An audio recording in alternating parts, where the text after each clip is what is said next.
يا هلا ومرحبا فيكم. قصتي اليوم من العراق، وبالتحديد في منطقة اسمها كربلاء، بالضبط في حي اسمه العسكري. جلسوا الناس من الصباح الباكر على فاجعة كبيرة، مجزرة بحق عائلة كاملة تقطن هناك. هذه العائلة مكونة من أب وأم وكذلك 5 أبناء. على طول هناك في العراق الجيران يم بعضهم، الكل يتواصل مع الثاني، يفطرون مع بعض. اكتشفوا الفاجعة عن طريق امرأة جاية تزورهم عشان تمر على الأم، تروح وياها كادر يعني تعمل هناك. فطقت الباب، ما حد فتح. دخلت إلا شافت الدم يعني متنثر في كل مكان. على طول قامت تصارخ هذه المرأة، والتموا الجيران والحارة، وعلى طول بلغوا الشرطة العراقية. الشرطة هنا أول ما جت الساعة 10:30 تقريبا الصباح، ظلت في مسرح الجريمة من الصباح حتى 5 العصر على إنها توقف على أي حركة وعلى أي دليل وعلى أي إثبات يدل على الجاني اللي قام بهذا الفعل. أول ما دخلوا الشرطة هنا يعاينون الحادثة هذه أو المكان، شافوا شيء غريب. شافوا إن الكل من هذه العيلة منسدح بفراشه ومتغطي بالبطانية، بطانيته، كأنهم نايمين وانقتلوا وهم نايمين. المشكلة هنا إن جميعهم بدون استثناء ضربات عليهم طلقة واحدة من الرصاص، يا تكون في الرأس أو تكون في الرقبة. يعني هذا القاتل جدا محترف، والدليل إنه ما ضربهم ضرب عشوائي. فهنا الشرطة راحوا حق استدلال ثاني، ممكن إنه يكون المجرم يعني أو القاتل يبي يبوق أو يسرق أو يسطي، خصوصا إحنا نعرف الظروف الاقتصادية هناك. لكن قبل ما يبحثون شد انتباههم كتابة يعني بدائية، وكأن هذا اللي كاتبينها ما يعرف الإملاء مضبوط. كاتبين على الحائط، حائط البيت من الداخل: عبد الرحمن قتل أهلي فأني قتلت أهله. وكاتب في الأخير: عبد القادر وينك؟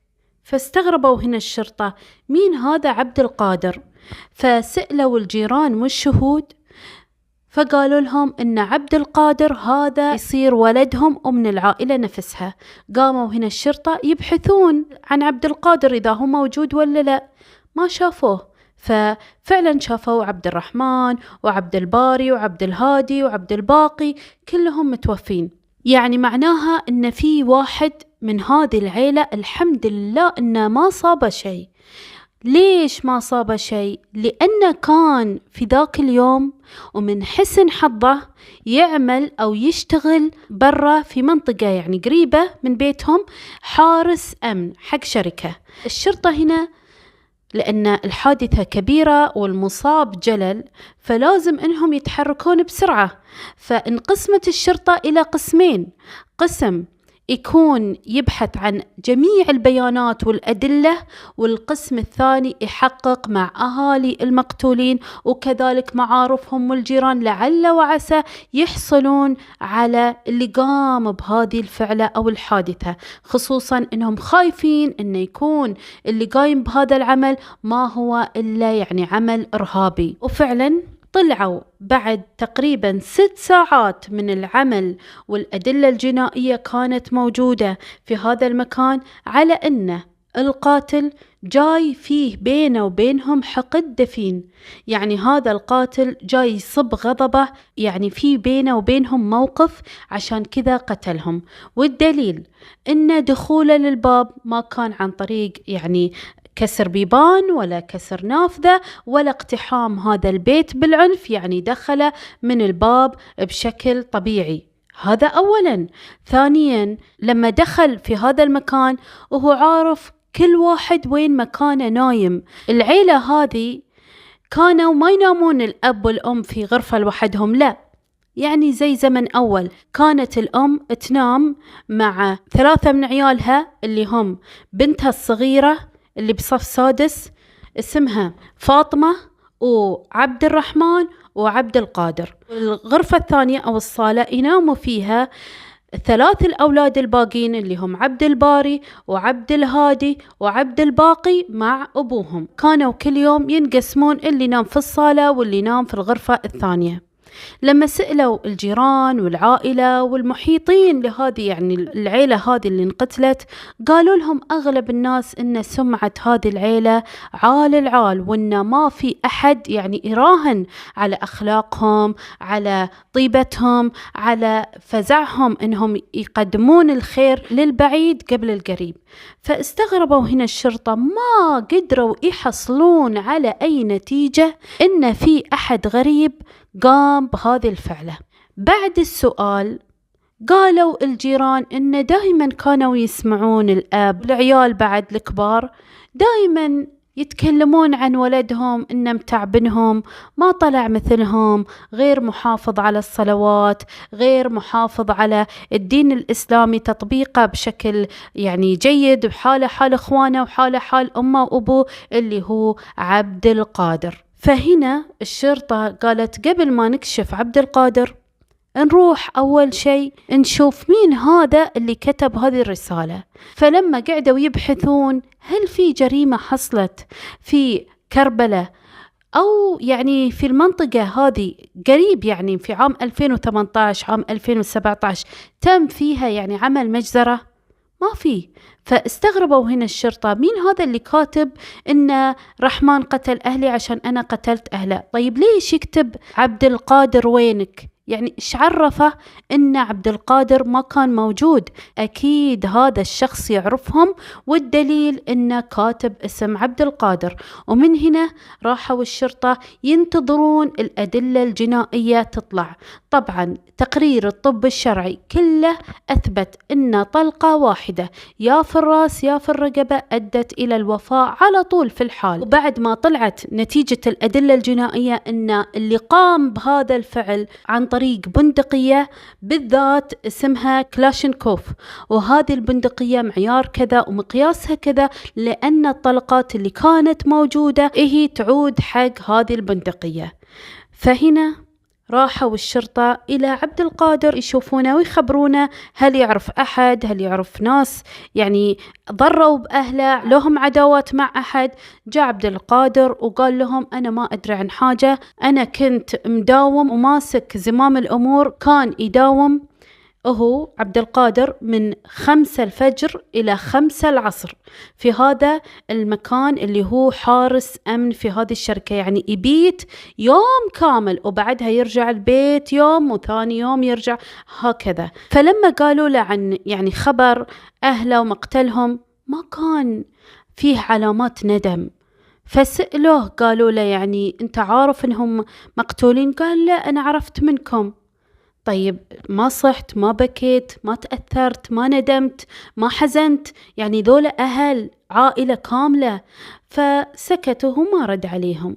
بعدها راحوا الشرطة إلى مكان عمله يبحثون. شافوا هناك في مكان عمله أو الغرفة اللي كان يحرس فيها موجود بندقية عبارة عن كلاشينكوف، نفس البندقية اللي انطلقت منها الرصاصات على العائلة هذه كاملة، طلعت مطابقة تماما لنفس الرصاصات اللي كانت مرمية في البيت هذا. فسألوه عبد القادر وقالوا له من اللي عطاك هذه البندقية؟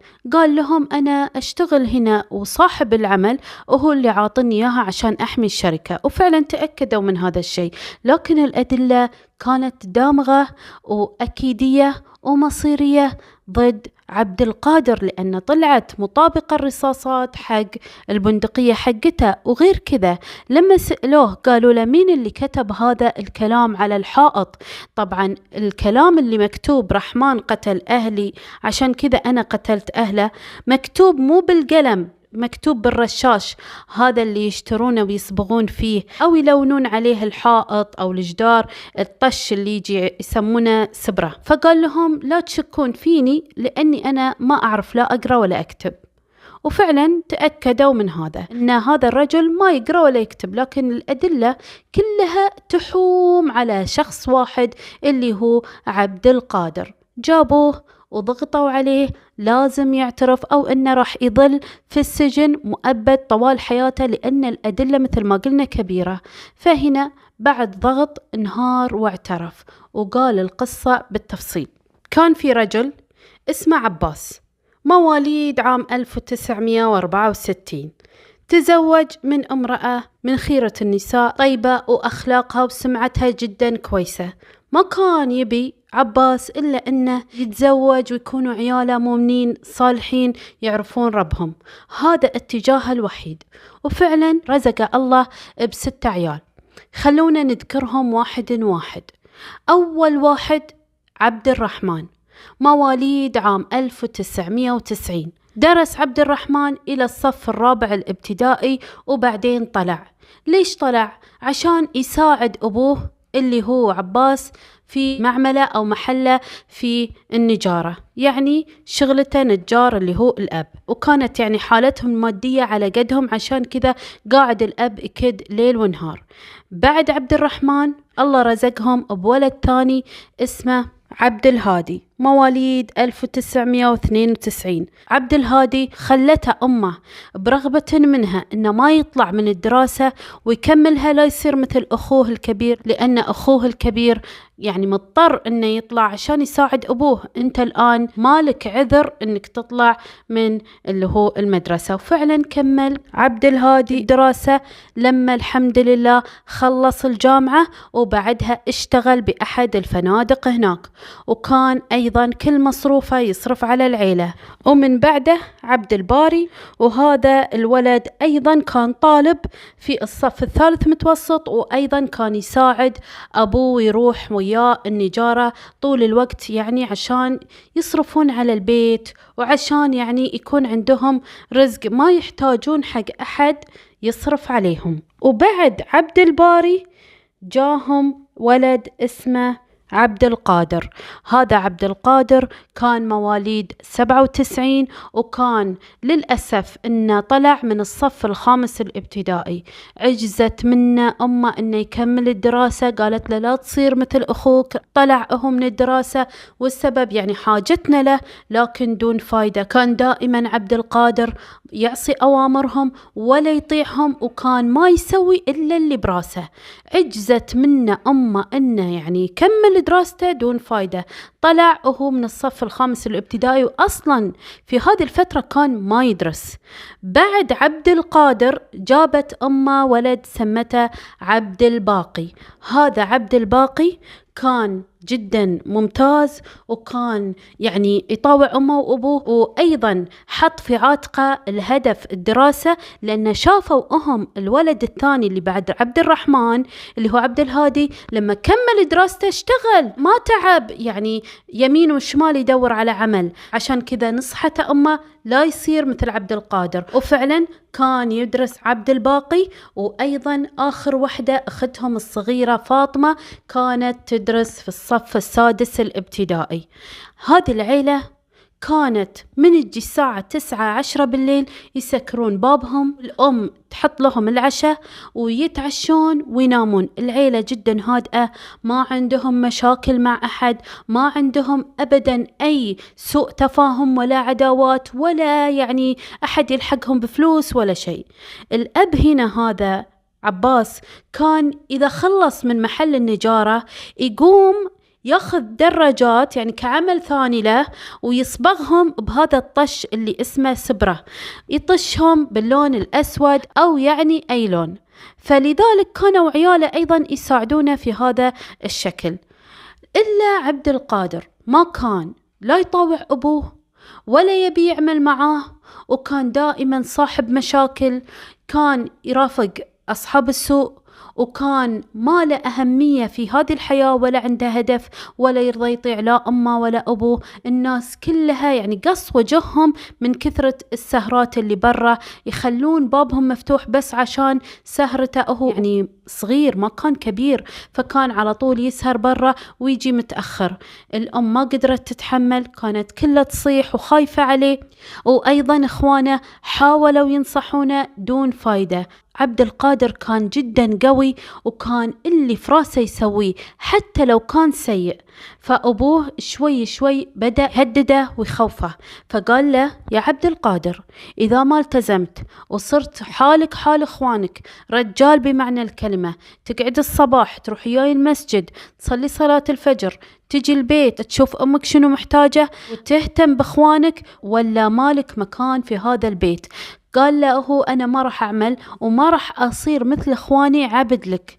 طبعا أبوه خلاه، قال له: طيب سوي لنفسك هدف، لا تصير هايت في الشوارع تسكر وتسوي حركات يعني ما لها داعي، وانت من بيت يعني جدا محترم، احنا ما نقبل بهذا الشيء، تجيب لنا العار على هذا العمر، يعني كنا طوال عمرنا احنا محترمين. فأهو عبد القادر ما يهتم فيه.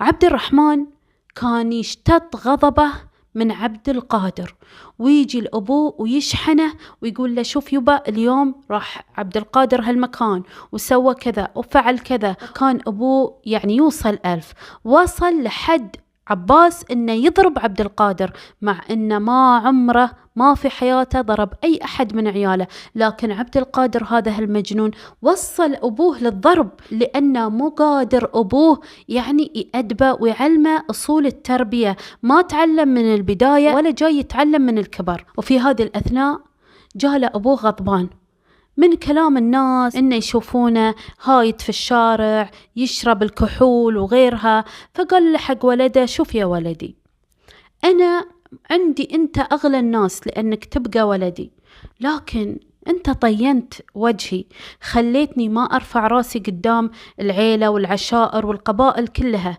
فشوف، إذا ما التزمت والله العظيم راح أروح لشيخ العشيرة وأقول له يشيلك من الكرت حقي، كرت العيلة، وتعتبر أنت كشخص حالك حال نفسك، لا تعتبر فردا من عيلتنا. إحنا عيلة كدادة، عيلة نتعب على نفسنا، عيلة ما ترضى بالغلط، على آخر عمرنا تدنس سمعتنا وشرفنا. فقام هذا عبد القادر يتهاوش ويا أبوه ويتصارخ على هذا المنوال، لدرجة إن أمه تمسكه وتنصحه دون فايدة، راسه يعني يابس.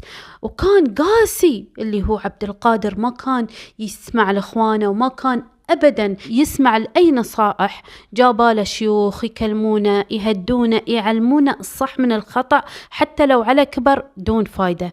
الأم كانت مرة تخاف عليه وتخاف إنه يصير له شيء، وكله تقول له: الله يهديك يا ولدي، التزم خلاص صير رجال، دون فايدة. وفي هذه الأثناء كان عبد الرحمن وأخوه عبد الهادي وأيضا عبد الباري، ثلاثتهم ما يطيقون عبد القادر من المشاكل اللي كان يسويها. يطلع في الحارة يتهاوش مع هذا ويهدد هذا، وصل لحد السرقة عبد القادر، لأنه ما في شيء يردع لا دين لا شرع ولا غيره. فقاموا هنا يجيبون تقرير كامل ومفصل حق الأب عن حركات أخوهم عبد القادر، خصوصا هالثلاثة ذولا اللي ذكرتهم لكم. فقام الأب يجي البيت ويعصب عليه ويضربه ويغلط عليه ويسبه دون فايدة. في هذه الأثناء الله رزق عبد القادر بوظيفة، وبالموت بطلعة الروح إنه قبل فيها. وين هالوظيفة؟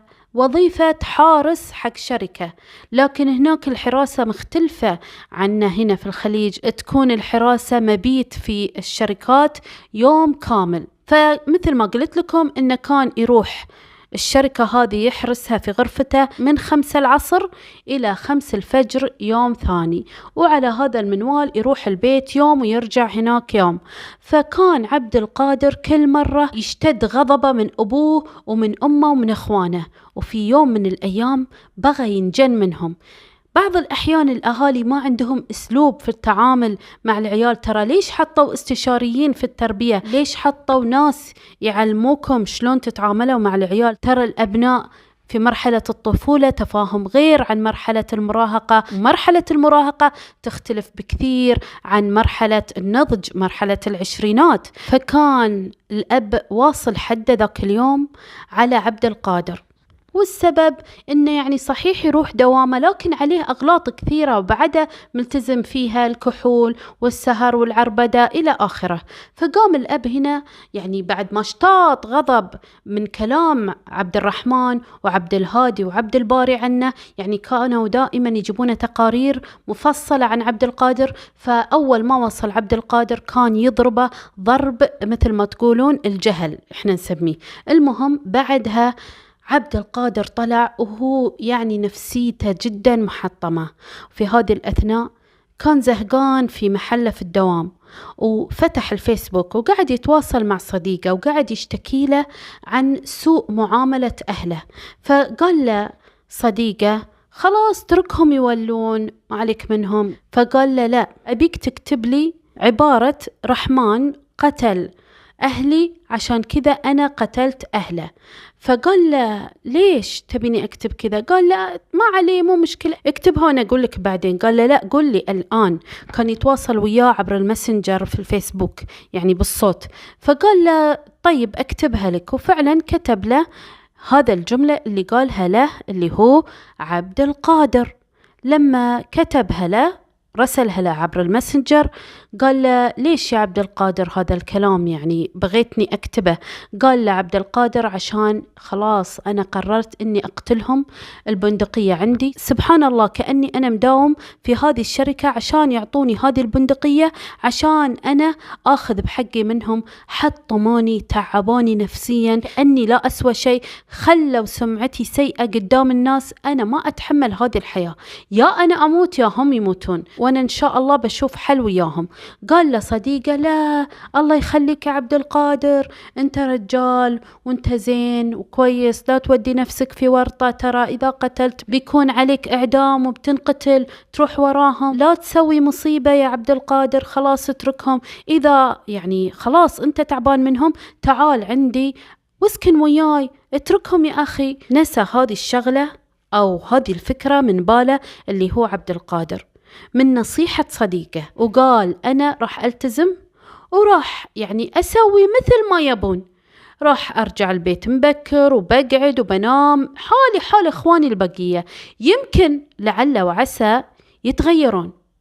وفعلا بدأ عبد القادر يطوي الصفحة القديمة ويبتدي صفحة جديدة، وكان يروح هذا البيت بيتهم ويجلس ما يطلع أبدا من يجي من الدوام.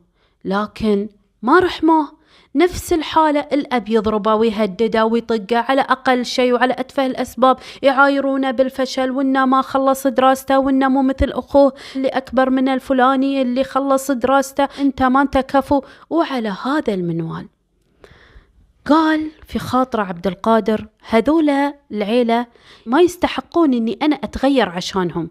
فالفكرة أول ما طرأت في بال عبد القادر طرأت قبل شهر ونص من مقتلهم، وفعلا غير الفكرة، لكن مع التهديد والغلط عليه، وخصوصا من طرف الأب عباس. الأم كانت يعني تاخذه من طرف الحنان والحب، يا ولدي لا تسوي كذا، يا ولدي لا تعمل كذا، يا ولدي ودي انك تدرس كون مستقبلك. فكان عبد القادر مرة رايح الدوام، وكان كل يوم يعني يتولد عنده غضب وحقد على هذا الأب وعلى اخوانه ذولا اللي متاركينه في حاله، على طول يروحون يفتنون على أبوهم أي شيء يسويه. في هذه الأثناء وهو غضبان وقاعد يفكر يقول ذولا ما لهم حل إلا تتصل عليه أمه. سبحان الله، تقعد تقول له يا ولدي أعقل، لا تسوي، انضبط، ولا تغلط، ولا تطلع في الشوارع وتسهر، وهو قاعد يمتص غضبه إلا يتل التليفون من الأم أخوه عبد الرحمن، ويقعد ويغلط عليه ويهزأه، يلي ما منك فايدة، السربوت، يلي يلي يلي الكلام الغير لائق اللي ما حد يحب يسمعه. كل هذا له وهو مشكلته أنه قاعد في الدوام يعني. فخلاص منها قرر عبد القادر قرار حتمي ومصيري ونهائي، لازم هذه العائلة تباد من الصغير إلى الكبير. فقام وجهز خطته بالتمام والكمال. فقام عبد القادر ينفذ الخطة اللي كان راسم عليها. راح يوم اللي هو الثلاثة يداوم من 5 العصر مثل ما قلنا إلى 5 الفجر.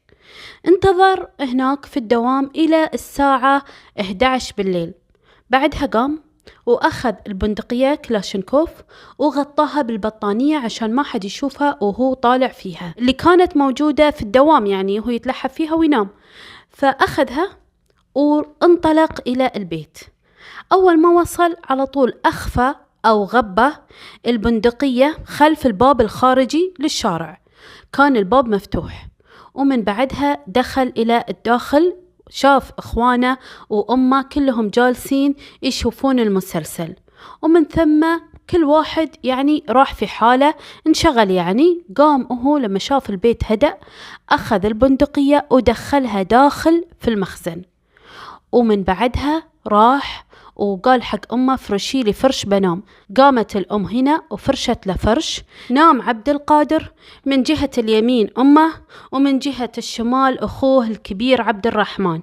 أما من الجهة المقابلة له كانت أخته، كل واحد على داشق أو فراش يعني. فكل واحد نايم الساعة تقريبا 12 بالليل. البيت كله هدأ، لكن عبد القادر قبل ما ينام سوى حركة غريبة، وهو نام فعلا، لكن قبل ما ينام وقت الساعة على 5:30 الفجر. نام في هذا الوقت في الغرفة إيا أمه وإخوانه مثل ما قلنا، والغرفة الثانية أو الاستقبال نايم فيه إخوانه الثلاثة ويا أبوهم. كان البيت كله صمت وهدوء والكل نايم. يعني الأم هنا تحاول تلم عيالها وتحاول أن تخلي البيت كله هادئ وما تبي فيه مشاكل. إلا هذا عبد القادر ما أدري ليش يبي يسوي هذه القلقلة والعصيان، ما أدري. في بعض العوائل تكون كلها زينة ويطلع منها واحد يعني سيء.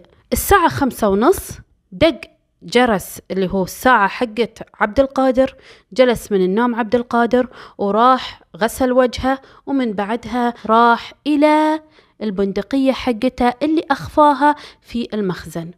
أخذها وراح حط فيها الرصاصات وحاول يسوي الأقسام حقتها، وبعدها قام يعشق بهذا المسدس يعني عشان يكون جاهز ويسوي ويضبط البندقية. طلع منها صوت، فز عبد الرحمن وطالعه، إلا على طول يطلق على أخوه عبد الرحمن بندقية في راسه. على طول عبد الرحمن طاح ورجع نفس الفرشة اللي كان فيها نايم قبل ما يجي عبد القادر، طاح فيها يخر بدمه. وبعدها الأم هنا جلست من صوت البندقية وشافت ولدها عبد القادر ضارب أخوه وقامت تصارخ، إلا على طول من الخوف عبد القادر ضرب أمه أيضا في راسها، وهنا الأم أيضا طاحت في نفس الفرشة حقتها. بقت في الغرفة نفسها أختها الصغيرة اللي في صف سادس، فأختها ما رفعت أبدا البطانية، ظلت حاطة البطانية على راسها من الخوف. ما رحمها، قام وأطلق عليها من خارج البطانية على راسها وفارقت روحها الحياة. بعدها على طول جو إخوانه الثلاثة. كان الأب في هذا الوقت مو موجود، من حسن حظه كان في الجامع أو المسجد قريب جدا من البيت، يبعد عنه متر. كان يقعد من الفجر ويروح يصلي وبعدها يرجع. فهنا إخوانها الثلاثة قاموا يصرخون. أول ما دخلوا يعني إلى داخل الغرفة وشافوه وهو حامل البندقية، قام يطشر عليهم الرصاصات وهم يبون يهربون. رجعوا مرة ثانية للصالة، قال لهم ولا حركة، كل واحد أشوفه في مكانه. راحوا كل واحد من الخوف على فرشته إلا يضرب أخوه أول واحد اللي هو عبد الهادي، ومن ثم ضرب عبد الباري وضرب عبد الباقي، كل واحد بالتمام والكمال في الراس، إلا عبد الهادي في رقبته. وبعدها قام وجرهم بالضبط، ضبطهم يعني إن كل واحد نايم على فرشته، وغطى كل واحد من إخوانه بالبطانية عشان ما حد يشوفهم. وفي هذا الوقت راح يدور على أي قلم أو طشاش، وشاف يمه السبرة هذه اللي هو الطش الملون، وراح وكتب على الجدار الجملة اللي قلناها لكم: رحمن قتل أهلي، عشان كذا أنا بقتل أهله، عشان يبعد الشبهة وعشان يموه الأدلة الجنائية والتحقيق إن هذه صايرة العملية عملية ثأر عشائر وليس يعني حقد بين الولد وعائلته. الحين خلاص ارتاح، هو قتل عائلته، لكن بقى أبوه عارف إنه راح يجي في هذا الوقت، فراح عبد القادر إلى المخزن ينتظر أبوه. وفي هذه الأثناء دخل أبوه. أول ما دخل شاف ولده وقام يغلط عليه، يعني يقول له كلام إن أنت ما منك فايدة. قال له روح لأمك قعدها من النوم، خلها تسوي الفطور. فهو راح وراء أبوه دخل إلى الداخل بينام على فرشته، لكن أول ما دخل الأب هنا حس بشعور غريب، فقعد يطالع إلا شاف ولد عبد القادر موجه المسدس تجاهه. قال له معقولة بتقتلني يا ولدي؟ ما مدى يتكلم كلمتين إلا أطلق الرصاصة في راسه، وعلى طول خر وطاح ميت في حينها، اللي هو آخر واحد عباس. بعدها أخذه وسدحه على الفراش بشكل كأنه نايم، ومن ثم غطاه بالبطانية، ومن هنا أخذ البندقية حقته ولفها مرة ثانية بالبطانية، وطلع إلى آخر الشارع يمشي. آخر الشارع يعني للشارع العام تقريبا مسافة 7 دقائق. لما وصل للشارع العام ركب عند أقرب تاكسي وراح الدوام، على أساس إنه هذا اليوم اللي حصل فيه هذه الجريمة كان موجود في الدوام وما رجع إلى البيت، وعمل حسابه إنه يسوي هذه الجريمة وهو كان يداوم عشان يبعد الشبهة وأيضا الكتابة. لكن شلون كتب الكتابة وهو أصلا ما يعرف يقرأ ولا يكتب؟ صحيح، لكن هو مو قال حق صديقه اكتبها لي في الماسنجر وكتب له، صحيح، ظلت الرسالة محفوظة في الماسنجر. ولما خلاص قرر عبد القادر بعد اتصال أمه وتهديدها له وكذلك أخوه، قام وفتح الفيسبوك، شاف الرسالة موجودة، قاعد يتدرب على كتابتها لما فعلا عرف شلون يكتبها. لكن من شدة الغباء حقه إنه كتب اسمه، فبالتالي أثبت للشرطة إن في واحد برا ما انقتل. المهم بعدها الشرطة يعني حاقطوه بجميع الأدلة، وقالوا له يعني أنت الحين قتلت كل عيلتك، خلاص كأنك مسحت ذكرياتك، ما أنت ندمان؟ قال لا ماني ندمان. قال له يعني الآن أنت تبي تقول إن كل واحد يتأذى من أهله عشان يربونه ويخلوه عضو فعال في المجتمع يقوم يقتلهم؟ قال لهم إيه عادي. تخيلوا. على العموم أنا بحط لكم روابط في الانستغرام وكذلك التيك توك، وهو يمثل الجريمة عبد القادر. وجهت له تهمة القتل مع سبق الإصرار والترصد، وحكم عليه بالإعدام. للأسف إن في بعض الناس يعملون كل ما في وسعهم إن ولدهم يكون ناجح، إن ولدهم يكون زين، لكن هو من نفسه يكون فاسد، ما يبي يصير زين، هو يبي يصير سيء. فهذا مثال على عبد القادر. هذه نهاية قصتنا لليوم. انتظر تعليقاتكم على الفيديو، لا تنسون تحطوا لي لايك واشتراك وتعليق على الفيديو.